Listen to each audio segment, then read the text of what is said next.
Welcome back to Casino Guitars. It's me, Jonathan. Today we're going to talk about why you need a Gretsch 6120. So the Gretsch 6120, the prototype for that guitar came out in 1954, and if you know anything about it, you know it's called the 6120, the Chet Atkins. Some people call it, you'll hear it called the Nashville. It was sort of Gretsch's first artist guitar.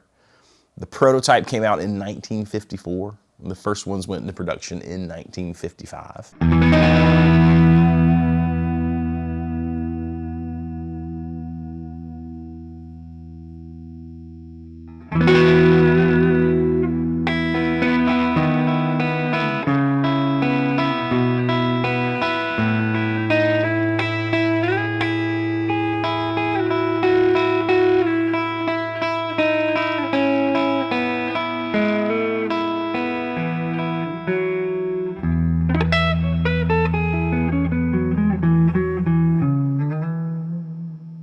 At the time, there was a ton of competition with solid body guitars being sort of new. The Telecaster was still new.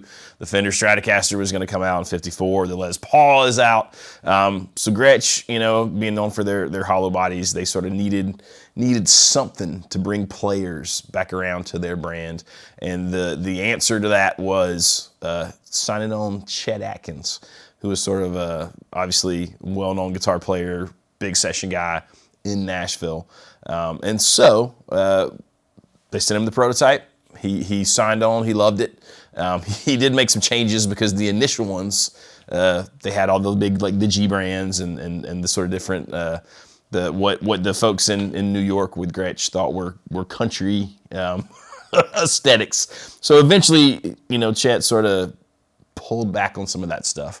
But he loved the guitar, had a Bigsby, he made some other changes, but that's sort of how we ended up with what we think of now as a 6120. So originally the 6120s had Dynasonic pickups. Before long, late 50s, Gretsch had come out with the Filtertrons with a guy named Ray Butts who had sort of come up with that pickup design, and that's what was coming on most of these Gretsches, most of the 6120s sort of from there on out. In fact, the Vintage Select version of the 6120 is a 59. That's what it's based on.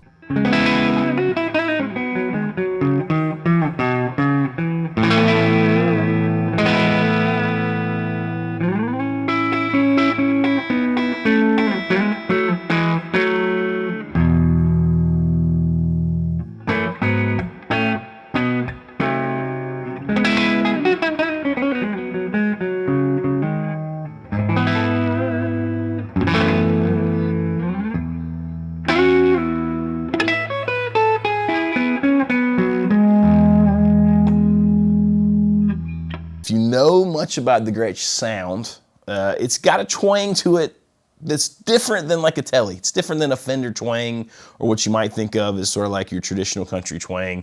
There's just a different voicing to it. In my brain, it's a little more not as bright and piercing.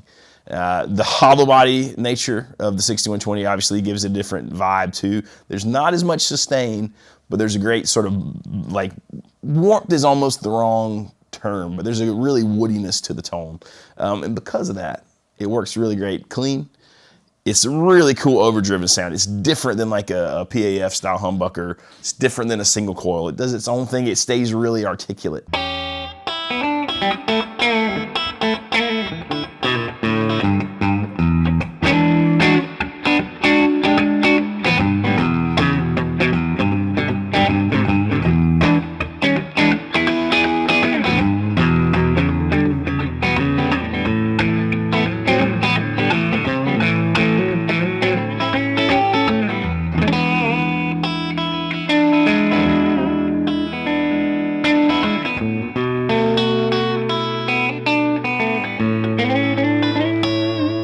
So when I was around, I guess in my early 20s, I got kind of infatuated with Gretsch's. I had an old, I think it was a Highway 1 Fender Telecaster that I traded for the first one I ever had. It was a cheaper model. It was like an import, Korean made. But it was a great guitar. And in my brain back then, I didn't really understand what Gretsches do. So in my brain, it was going to be sort of like a weird mix of like an acoustic guitar because of the big body and it being hollow, and an electric. It's not really that at all. Like in my brain, it was going to be really sort of warm and deep sounding.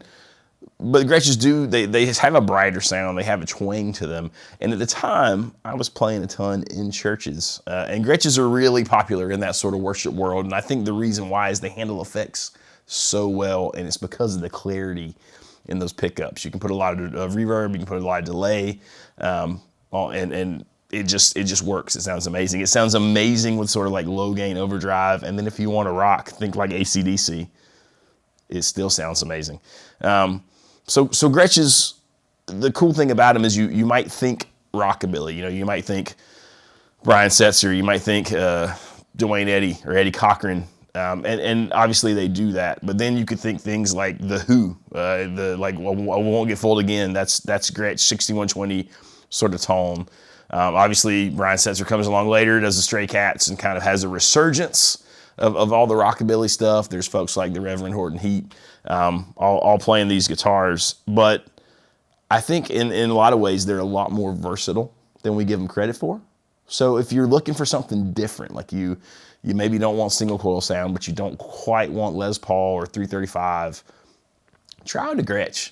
They work great with like ambient stuff. They're amazing for just straight up rock and roll, dirty, gnarly tones.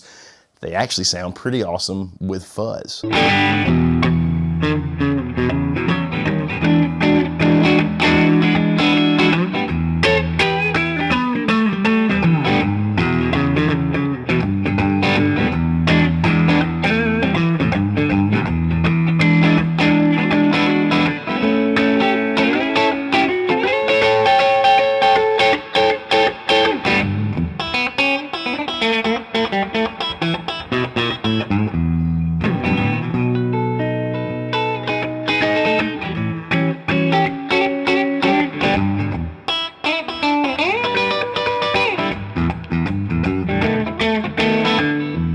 So I think there's a lot more sort of like width and depth to what you can do with a Gretsch than what we think in our brains sometimes. So you sort of owe it to yourself to check that out. I can even remember back when the Guitar Center King of the Blues thing was a thing. One of the finalists one year was playing a big old orange Gretsch 6120, and it sounded amazing.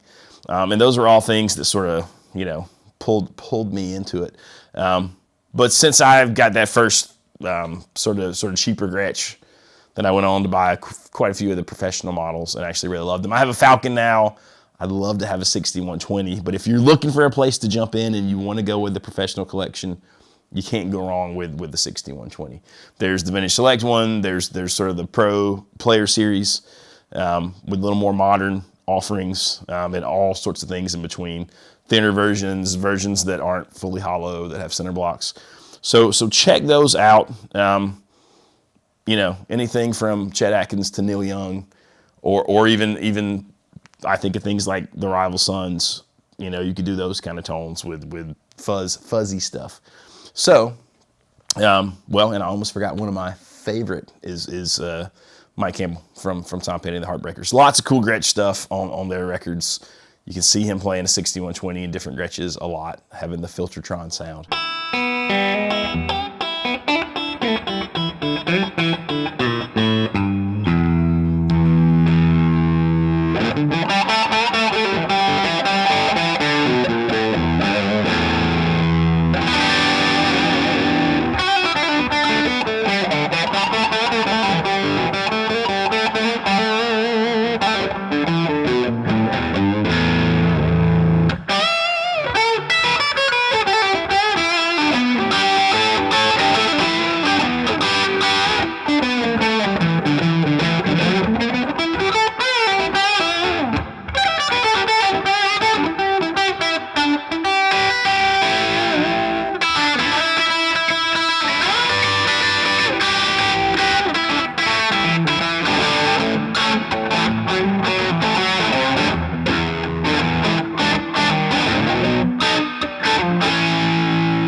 If you want something different that maybe is not kind of right down the middle, go check out a Gretsch. Get something with Filtertrons. Get a 6120. Play some Billy Gibbons stuff, some CZ Top. He's not really using the hollow body ones, but he's using those Filtertron sounds. You could cover all that stuff with a Gretsch guitar, and especially with a 6120, a Nashville Chet Atkins model. So yeah, let me know what you think. Do you like Gretches? Have you played Gretches? Have you never tried them? Are you gonna go try them? Let me know all those things in the comments. Hit like, hit subscribe, hit the bell. We'll see you next time.